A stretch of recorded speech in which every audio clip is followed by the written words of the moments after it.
بسم اللہ الرحمن الرحیم۔ ناظرین السلام علیکم۔ ناظرین، ہمارا آج کا موضوع چینی انجینئرز پر ہونے والے حملے کے بعد کی صورتحال ہے۔ یہ چونکہ بہت ہی حساس موضوع ہے، اس پہ جتنا بھی کہا جائے، لکھا جائے، بولا جائے، سوچا جائے وہ بہت کم ہے، کیونکہ ظاہر ہے دونوں ممالک کے مفادات جڑے ہوئے ہیں اور دونوں ممالک کے تعلقات کو نشانہ بنانے کی کوشش کی جا رہی ہے۔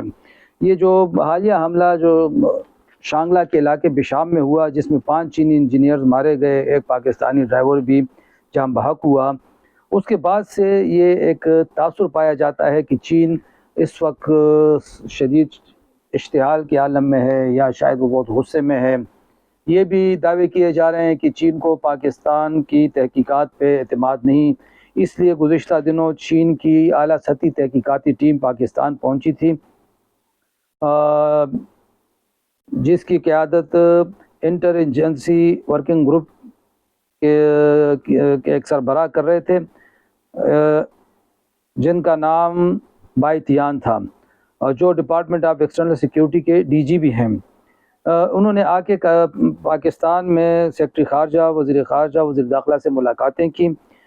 ساتھ میں چین کی طرف سے پاکستان سے جو مطالبات کیے گئے ہیں، اطلاعات کے مطابق ان میں پختہ اقدامات، سیکیورٹی میں اضافہ، خطرات، چینی باشندوں کے لیے خطرات کے مکمل خاتمے، چینی اہلکاروں، اداروں اور منصوبوں کی حفاظت کے لیے مزید اور ٹھوس اقدامات شامل ہیں۔ ناظرین، چین کی یہ تشویش بے جا بھی نہیں ہے، بلا وجہ بھی نہیں ہے، کیونکہ پاکستان میں بعض قوت ایسی ہیں جو مسلسل چینی مفادات کو نشانہ بنانے کی حکمت عملی پر عمل پیرا ہیں، اور ظاہر ہے کہ چین کی اس وقت پاکستان میں اپنی 62 ارب ڈالر کی سرمایہ کاری کے لیے تشویش میں تو مبتلا ہوگا، اور اس کی کوشش یہ ہے کہ نہ صرف یہ سرمایہ کاری بلکہ جو چینی تعاون سے منصوبے جاری ہیں وہ بھی محفوظ رہیں۔ ناظرین، یہ جو واقعات ہوئے ہیں یا جو واقعہ ہوا ہے، اس حوالے سے بہت ساری چیزیں جو ہیں وہ ابھی بحث طلب ہیں، اس کی تحقیق ہونی، تفتیش ہونی ضروری ہے۔ اگر ہم اپنے صوبے کی بات کریں تو یہاں پر ایک سی پیک کا پورا ایک سیکیورٹی ونگ ہے، پولیس کا ایک پورا انہوں نے ایک فورس بنائی ہوئی ہے، جس کا نام انہوں نے ایس ایس یو رکھا ہوا ہے، ایس ایس یو برائے سی پیک، اسپیشل سیکیورٹی یونٹ برائے سی پیک، جس کے ایک ڈی آئی جی جس کی سربراہی کرتے ہیں، اور یہ فورس 2015-16 میں اس پہ غور و خوض ہوا، 2018 میں یہ بنی، 2021 میں ڈی آئی جی کی نامزدگی ہوئی۔ ناظرین، ہماری پولیس کا مسئلہ یہ ہے کہ ہماری پولیس پہ اکثر و بیشتر اس کی استطاعت سے، اس کی طاقت سے زیادہ بوجھ ڈالا جاتا ہے۔ ہماری پولیس کے پاس وسائل بہت کم ہیں۔ اس سلسلے میں جو سب سے حیران کن اور عجیب و غریب بات سامنے آتی ہے وہ یہ ہے کہ وہ وابڈا کی حکمت عملی ہے۔ اب وابڈا کے اس صوبے میں اگر ہم دیکھیں تو داسو ڈیم پروجیکٹ پہ کام جاری ہے، بھاشا دیامر ڈیم پہ کام جاری ہے، مومن ڈیم پہ کام جاری ہے۔ ان 3 بڑے منصوبے تو وابڈا کے اس وقت جاری ہیں، لیکن وابڈا کا مسئلہ یہ ہے کہ وابڈا والے انٹرنل سیکیورٹی کے لیے تو بہت پیسہ رکھتے ہیں، منصوبے کے PC1 میں اس کے لیے رقم مختص کی جاتی ہے، لیکن جو ایکسٹرنل سیکیورٹی ہوتی ہے اس کے لیے وہ 1 روپیہ لگانا بھی ضروری نہیں سمجھتے وابڈا والے۔ یہ جو انٹرنل سیکیورٹی ہوتی ہے اس کے لیے چونکہ یہ ایک بڑا آسان کام ہے، اگر ہم یہ کہیں کہ بعض لوگوں کا یہ الزام بھی ہے کہ یہ کمائی کا بڑا آسان ذریعہ ہے، اس میں ہزاروں لوگ عارضی طور پہ بھرتی کر لیے جاتے ہیں، ایک ریٹائرڈ کوئی فوجی افسر اس کا سربراہ بنا دیا جاتا ہے، پھر کچھ پتہ نہیں چلتا کہ اصل بھرتی کتنی ہے، 2 نمبر بھرتی کتنی ہے، کتنے لوگ کام پہ ہیں، کتنے لوگ کام پہ نہیں ہیں۔ اس پہ بڑے اعتراضات سامنے آتے ہیں۔ مثال کے طور پر جو ہماری اطلاعات ہیں وہ یہ ہے کہ وابڈا والوں نے جو یہاں پہ ان کا جو داسو ڈیم پہ کام جاری ہے، وہاں پہ انہوں نے کم و بیش، یہ میں ذرا فگر اگر آپ کے لیے صحیح ڈھونڈ کے نکال سکوں تو یہ کم و بیش انہوں نے کوئی 1500 نفری رکھی ہوئی ہے انٹرنل سیکیورٹی کے لیے،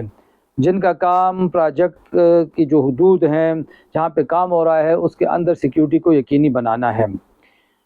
اب 1500 کی نفری صرف ایک منصوبے کے لیے بہت بڑی بات ہے، بہت بڑی چیز، بہت بڑا خرچہ ہے،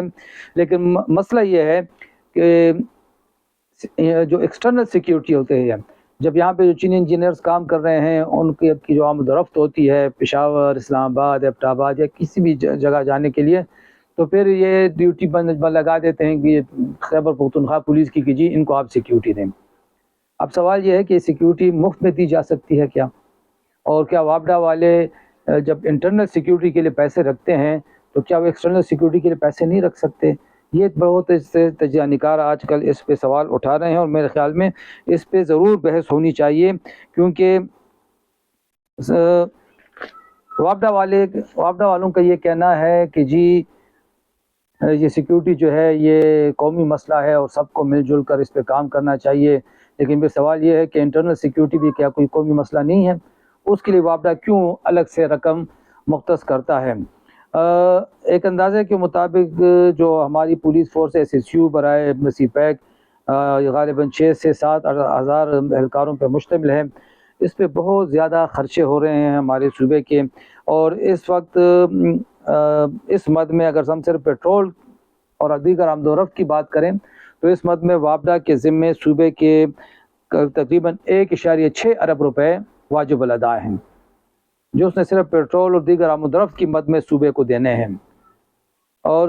ناظرین، اس سلسلے میں ایک تجویز یہ بھی آئی تھی پچھلے دنوں، اور یا میرے خیال میں اس پہ ضرور سوچنا چاہیے کہ جو چینی باشندوں کی سیکیورٹی ہے یہ بہت ہی ایک ہمارے لیے ایک حساس مسئلہ ہے۔ ہمارے ادارے بھی پریشان ہیں، پولیس فورس بھی پریشان ہے، قوم بھی پریشان ہے۔ کیا یہ بہتر نہیں ہے، کیا یہ نہیں ہو سکتا کہ ان کی آمد و رفت کے لیے فضائی طریقہ کار استعمال کیا جائے، ان کو ایئر لفٹ کیا جائے؟ اس کے لیے ہیلی کاپٹرز استعمال کیے جا سکتے ہیں، اور اگر وہ جو روٹ لگایا جاتا ہے، وہ جو حفاظت کی گاڑیاں بھجوائی جاتی ہیں، وہ جو پولیس فورس لگائی جاتی ہے، اگر وہ خرچہ اس کی کیلکولیشن کی جائے، اعداد و شمار نکالے جائیں، تو غالباً جو فضائی طور پہ جو آمد و رفت ہوگی تقریباً خرچہ برابر ہی ہوگا۔ تو اس سے یہ ہوگا کہ مستقبل قریب میں اور مستقبل بعید میں جو ہمارے چینی مہمان ہیں ان کی سیکیورٹی یقینی بنا لی جائے گی۔ ساتھ میں ایک چیز اور بھی حکومت کو اور اداروں کو ضرور اس پہ کام کرنا چاہیے، سوچنا چاہیے کہ کیا جو ہمارے جو چینی مہمان ہیں، یہ کہا جاتا ہے بعض حلقوں کی طرف سے کہ وہ سیکیورٹی پروٹوکول کی زیادہ پابندی نہیں کرتے، اور یہ چیک کرنی چاہیے یہ چیز، کیا واقعی وہ سیکیورٹی پروٹوکول کی پابندی نہیں کرتے، اور اگر نہیں کرتے تو یہ پابندی کروانا کس کی ذمہ داری ہے؟ اور اس حوالے سے چینی حکومت اور چینی کمپنیوں سے ضرور بات کرنی چاہیے۔ ہمارے خیبر پختونخوا میں اس وقت جو سی پیک کے تحت منصوبے جاری ہیں، خاص طور پر ہم وابڈا والے منصوبوں کی اگر بات کریں تو کم از کم و بیش 1000 سے 1200-1300 پولیس اہلکار ایس ایس یو کے جو ہمارے جوان ہیں وہ ڈیوٹی پہ مامور ہیں۔ یہ بہت بڑا خرچہ ہو رہا ہے، اور ظاہر ہے صوبائی حکومت کے وسائل کم ہیں، اس سلسلے میں وفاقی حکومت کا یہ فرض بنتا ہے کہ وہ وابڈا کو اس بات پہ قائل کرے کہ وہ تمام منصوبوں کی ایکسٹرنل سیکیورٹی کے لیے بھی فوری طور پر رقم مختص کرے۔ یہ پروجیکٹ کا حصہ ہونا چاہیے، اور مستقبل قریب کے لیے وابڈا کو اس امر کا پابند بنایا جائے کہ انٹرنل سیکیورٹی کے لیے اگر وہ ہزاروں کی تعداد میں عارضی فورس بھرتی کر سکتی ہے اور اس پہ اربوں کے اخراجات کر سکتی ہے، وابڈا والے کر سکتے ہیں، تو سوال یہ پیدا ہوتا ہے کہ پھر ایکسٹرنل سیکیورٹی کے لیے وہ چند ارب روپے کیوں نہیں مہیا کر سکتی؟ ناظرین، ہمارے جو سیکیورٹی ادارے ہیں، ظاہر ہے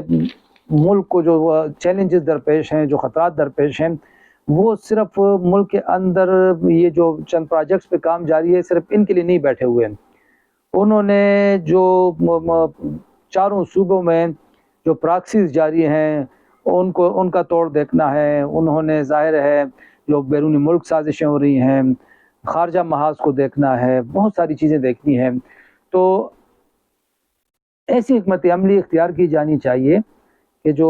سیکیورٹی ادارے ہیں ہمارے، جو انٹیلیجنس کے ادارے ہیں، ان کا بھی بوجھ ہلکا کیا جائے، اور مل بیٹھ کے اس حوالے سے ضرور کوئی سوچ بچار کرنی چاہیے۔ سیکیورٹی پروٹوکول کو چیک کرنا چاہیے، اس کا توڑنا جرم قرار دیا جائے۔ ساتھ میں اگر چینی انجینئرز کو ایئر لفٹ کروایا جائے اس پہ بھی غور کرنا چاہیے۔ پھر واپڈا کو اس بات کا پابند بنایا جانا ضروری ہے کہ وہ انٹرنل سیکیورٹی کے ساتھ ساتھ ایکسٹرنل سیکیورٹی کو بھی پروجیکٹ کا حصہ بنائیں اور اس کے لیے رقم مختص کریں۔ ناظرین، اس وقت جو چینی باشندوں کے پر حملے کے بعد کی صورتحال ہے اس کے تناظر میں انتہائی اہم اور تیز رفتار اقدامات کی ضرورت ہے تاکہ مستقبل میں کسی قسم کے ناخوشگوار واقعے سے بچا جا سکے۔ خدا حافظ۔